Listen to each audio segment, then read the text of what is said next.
Hey y'all, I'm driving, but I want to drop a quick nugget for the girlies regarding marriage and dating.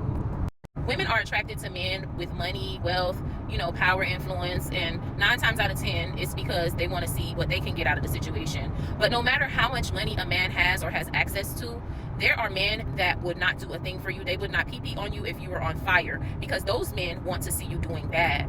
You see, those men, it doesn't matter if you have an emergency or not. They don't care. They will not offer their assistance. They will not tell you that they want to see you doing bad. They'll still be with you. They'll still, with you, all of that.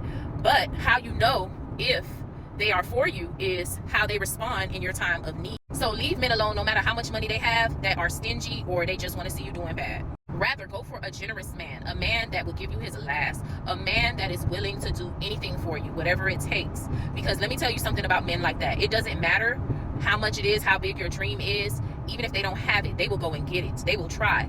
Or their answer is yes. Even if they don't have it and their answer is yes, that is a very good sign, because when they do have it, their answer will still be yes. I get my husband's whole check, and granted, he took a chance on me, I took a chance on him, because when we got together, he was incarcerated, and a lot of women frown upon that, and rightfully so. I don't recommend it, but because I knew him prior, I knew him in high school, I took a chance on him, and I let it be known early on that, hey, I would like to have your whole check. And I know that sounds weird, but I was under a lot of pastors, specifically my spiritual mother.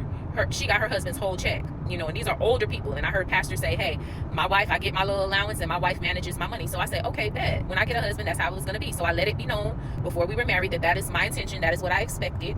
And, that has been the whole marriage. Now, that means that from the time he had little odd jobs that paid little to nothing, one time he had a job at the garbage dump. I was like, no, baby, you got to quit this job, because when I would drop him off, rats would be running around. I was like, baby, they ain't finna get in my car drunk, quit that job. And that was his first job out of incarceration. So he was just like, quit a job? I'm like, baby, this job pays $7. You will be okay. Quit this job. So from that time forth now until now, when he's in his career, and if you don't know me personally, I'm not going to tell you what his career is. Those that know me personally may have an idea of what my husband does for a living.